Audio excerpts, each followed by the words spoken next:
Assalamualaikum warahmatullahi wabarakatuh. Alhamdulillah wa syukurillah. La haula wala quwata illa billah.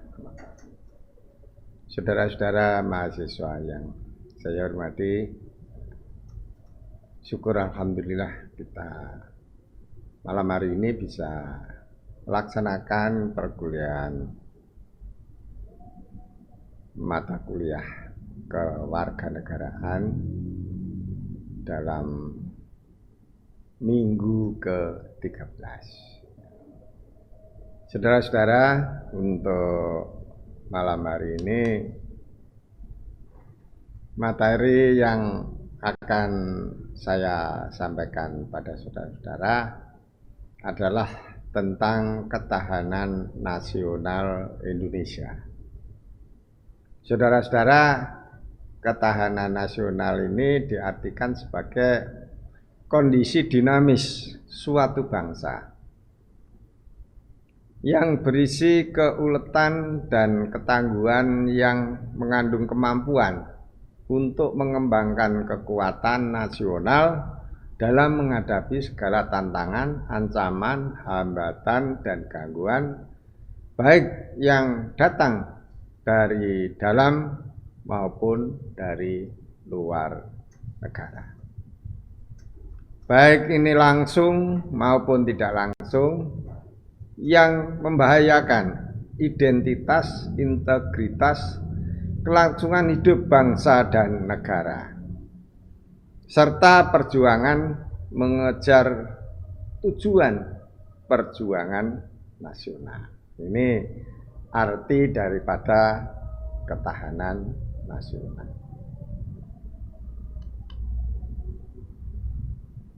Ketahanan nasional meliputi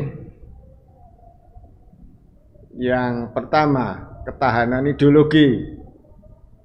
Ini adalah kondisi mental bangsa Indonesia yang berlandasan keyakinan akan kebenaran ideologi Pancasila. Jadi ideologi Pancasila ini harus memperoleh keyakinan seluruh warga negara Indonesia. Kemudian yang B, ketahanan politik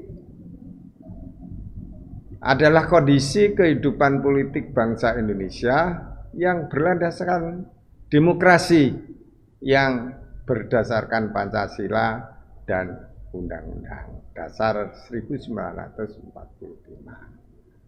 Karena demokrasi ini macam-macam, ada demokrasi komunis, ada komunis, ada demokrasi macam-macam di tiap-tiap negara ini kadang-kadang berbeda. Ada di Amerika, di Inggris ini demokrasinya sangat berbeda. Kalau komunis ini sebetulnya tidak demokrasi, tapi sekarang sudah agak cenderung lebih demokratis. Kemudian C, ketahanan ekonomi adalah kondisi kehidupan perekonomian bangsa yang berlandaskan demokrasi ekonomi, yang berlandaskan Pancasila, yang mengandung kemampuan memelihara stabilitas ekonomi yang sehat dan dinamis. Ini di dalam demokrasi ekonomi, ini stabilitas ekonomi yang sehat dan dinamis. Kemudian untuk D, ketahanan nasional budaya adalah kondisi kehidupan sosial budaya bangsa yang dijiwai oleh kepribadian nasional berdasarkan Pancasila. Yang E, pertahanan keamanan adalah kondisi daya tangkal bangsa yang dilandasi kesadaran bela negara. Jadi daya tangkal ini harus dilandasi dari kesadaran bela negara. Di mana apa bela negara ini saudara-saudara sudah kami sampaikan pada perkuliahan sebelumnya. Sedangkan unsur-unsur ketahanan nasional ini apa saja? Ketahanan nasional ini akan semakin kuat dan kokoh jika dilakukan upaya pembinaan dan pengembangan terhadap setiap aspek atau gatra secara terencana, terpadu dan berkesinambungan. Unsur-unsur ketahanan nasional ini adalah unsur-unsur kekuatan. Kekuatan nasional terdiri atas 3, yaitu unsur alamiah, terdiri geografi, sumber daya, dan penduduk. Jadi kemarin masalah geografi sudah kami sampaikan, kita jelaskan. Kemudian penduduk yang cukup banyak di negara kita Indonesia. Kemudian yang kedua, sosial terdiri atas perkembangan ekonomi, struktur politik dan budaya dan moral nasional. Ini yang kedua. Kemudian yang ketiga, lain-lain. Unsur lain adalah mengenai ide, inteligensi, diplomasi, dan kebijakan kepemimpinan. Nah, ini unsur-unsur ketahanan nasional 3 ini yang perlu memperoleh perhatian yang utuh dari seluruh warga negara dan pemerintah. Kemudian gatra ketahanan nasional Indonesia, ketahanan nasional Indonesia ini disebut asta gatra, 8 gatra, 8 aspek yang terdiri dari trigatra. 3 gatra, tri itu 3 bahasa Sanskerta, tapi sudah diakui sebagai bahasa nasional, dan pancagatra, 5 gatra. 3 aspek atau gatra kehidupan ini ya alamiah, gatra yaitu yang pertama, gatra letak dan kedudukan geografi. Ini sudah sering kita sampaikan. Kemudian yang kedua, gatra keadaan dan kekayaan alam.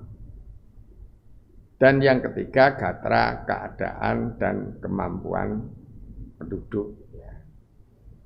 Nah, untuk kemampuan penduduk ini, saudara-saudara, peningkatan SDM kita dari waktu-waktu, dari era ke era, dari periode ke periode, selalu memperhatikan. Nah, kita ingin sama dengan negara-negara yang sudah maju di dunia. Kemudian 5 aspek kehidupan sosial atau pancagatra meliputi gatra ideologi, gatra politik, gatra ekonomi, gatra sosial budaya atau sosbud, gatra pertahanan dan keamanan. Ini pancagatra. Saudara-saudara, selanjutnya globalisasi dan ketahanan nasional.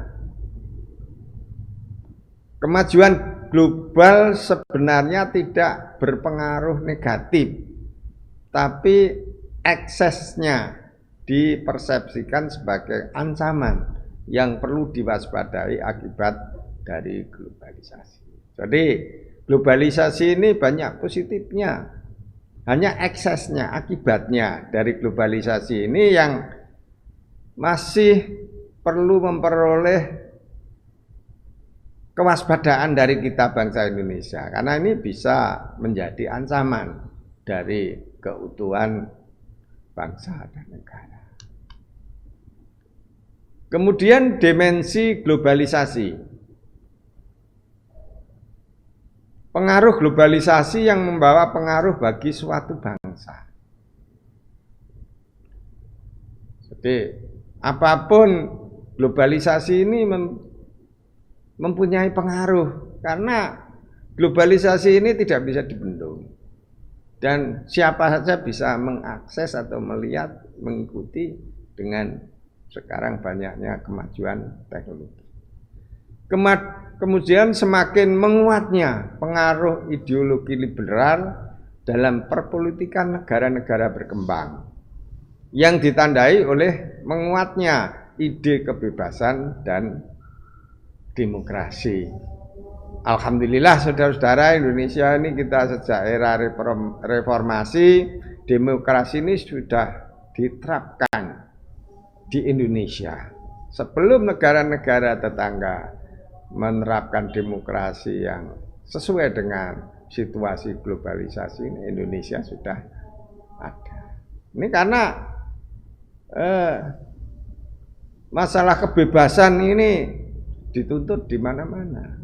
Bahkan Malaysia ini pernah Perdana Menterinya Mahathir Muhammad ini belajar ke Indonesia. Karena di sana sekarang masih bergejolak terus di Malaysia. Ya, di Indonesia alhamdulillah aman. Kemudian pengaruh globalisasi terhadap ekonomi, antara lain menguatnya kapitalisme dan pasar bebas. Jadi ya kapitalisme ini ya tidak bisa dibendung. Kemudian pasar bebas ya tidak bisa dibendung. Ya. Apalagi pasar bebas untuk kepentingan bangsa dan negara. Di daerah-daerah pun sekarang ini jual beli misalnya kita bisa secara online dan sebagainya. Kemudian pengaruh globalisasi terhadap sosial budaya. Masuknya nilai-nilai peradaban lain. Hal ini berakibat terjadinya erosi nilai-nilai sosial budaya atau bahkan jati diri suatu bangsa. Jadi dengan globalisasi ini nilai-nilai peradaban lain masuk, tidak bisa dibendung, sehingga bisa merupakan erosi atau pengurangan adat istiadat dan sebagainya. Jati diri suatu bangsa ini bisa erosi. Nah, ini makanya saudara-saudara sebagai seorang ilmuwan, karena saudara sudah mahasiswa, tergolong ilmuwan, bisa menjaga jati diri kita sebagai bangsa Indonesia. Globalisasi juga berdampak terhadap aspek pertahanan dan keamanan negara. Jadi globalisasi ini ya, dengan menyebarnya perdagangan dan industri di seluruh dunia akan meningkatkan kemungkinan terjadinya konflik kepentingan yang dapat mengganggu keamanan bangsa, diantaranya ancaman terorisme, pencemaran udara, kebocoran nuklir, kebakaran hutan, dan sebagainya. Ini dari sisi pertahanan keamanan. Persoalan ketahanan sebuah bangsa dewasa ini lebih berkaitan dengan aspek-aspek non-militer seperti kesenjangan ekonomi, penyelundupan narkotika, kriminalisasi, kerusakan alam, dan sebagainya. Jadi ketahanan nasional ini saat ini tidak hanya kekuatan militer saja, tidak, TNI kita sudah kuat, terus tidak perlu ada upaya untuk lebih lebih berhati-hati atau lebih waspada. Ya, karena ancaman non ekonomi ini bisa juga mengancam ketahanan nasional kita. Kalau ancaman militer, saudara-saudara, yang adalah ancaman yang menggunakan kekuatan bersenjata yang terorganisasi, yang dinilai mempunyai kemampuan yang membahayakan kedaulatan negara keutuhan wilayah negara dan keselamatan. Jadi kekuatan militer yang sudah terorganisasi ini baru bisa kita sebut sebagai ancaman militer. Mudah-mudahan saudara-saudara ancaman militer ini untuk Indonesia cenderung lebih aman, karena dasar negara kita, ideologi kita sudah menginginkan politik luar negeri yang bebas. Tapi kita tidak memihak salah satu negara, seperti halnya di negara-negara lain di Timur Tengah. Ini ancaman militer sangat membahayakan di sana. Buktinya banyak pengeboman dan sebagainya. Beberapa waktu yang lalu panglimanya ditembak militer Amerika dan nembaknya bukan di situ tapi dari jarak jauh. Insya Allah di Indonesia asal warga negaranya ini menjaga seluruhnya keselamatan bangsa dan negara, tidak akan terjadi seperti di Timur Tengah. Ancaman militer dapat berupa agresi, pelanggaran wilayah, pemberontakan bersenjata, sabotase, spionase, aksi teror bersenjata, ancaman keamanan laut dan udara, serta konflik komunal. Jadi mudah-mudahan kita agresi militer dari luar ini sudah tidak ada. Indonesia ini, negara Pancasila ini sudah sangat berhati-hati, sudah dicita-citakan oleh pendiri-pendiri negara dalam pembukaan Undang-Undang Dasar 45. Ya. Kalau pemberontakan ya sudah boleh dikatakan tidak ada. Tapi kita tetap waspada, teror senjata apapun kita tetap waspada. Kemudian ancaman nirmiliter adalah ancaman yang menggunakan faktor-faktor nirmiliter yang dinilai mempunyai kemampuan yang membahayakan kedaulatan negara, keutuhan wilayah negara, dan keselamatan segenap bangsa ini.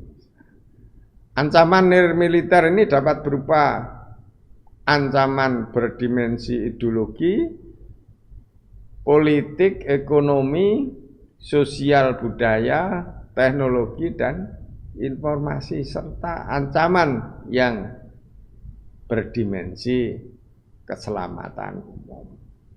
Jadi ini ideologi, politik, dan sebagainya ini seperti yang saya sampaikan ini atau kita siapkan ini adalah untuk keselamatan umum. Ancaman berdimensi ideologi, contohnya ialah gerakan kelompok radikal sebagai salah satu ancaman nyata yang berdalih agama, etnik, atau kepentingan rakyat. Ini di Indonesia masih ada aja, masih sering terjadi ini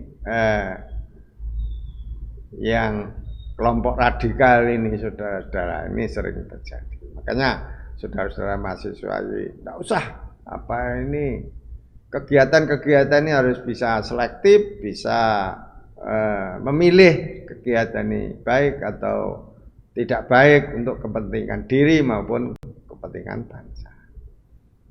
Kemudian ancaman yang berdimensi politik dapat bersumber dari luar negeri maupun dari dalam negeri. Dari luar negeri, ancaman dilakukan oleh negara-negara dengan melakukan tekanan politik terhadap Indonesia. Dari dalam negeri dapat berupa menggunakan kekuatan berupa mobilisasi massa untuk menumbangkan suatu pemerintahan yang berkuasa, pemerintahan yang sah, atau menggalang kekuatan politik untuk melemahkan kekuasaan pemerintah. Ancaman separatisme merupakan bentuk ancaman politik yang timbul dari dalam negeri. Kalau dari ancaman politik, kalau dari luar nih, kita harus kuat. Seperti yang kita sampaikan tadi, ideologi Pancasila ini saudara-saudara kaum intelektual sebagai mahasiswa ini harus benar-benar ini diperhatikan. Sehingga ancaman apapun kaitannya dengan politik, saudara-saudara sudah mantap. Kemudian ancaman berdimensi ekonomi dapat dikelompokkan menjadi dua, yaitu internal dan eksternal.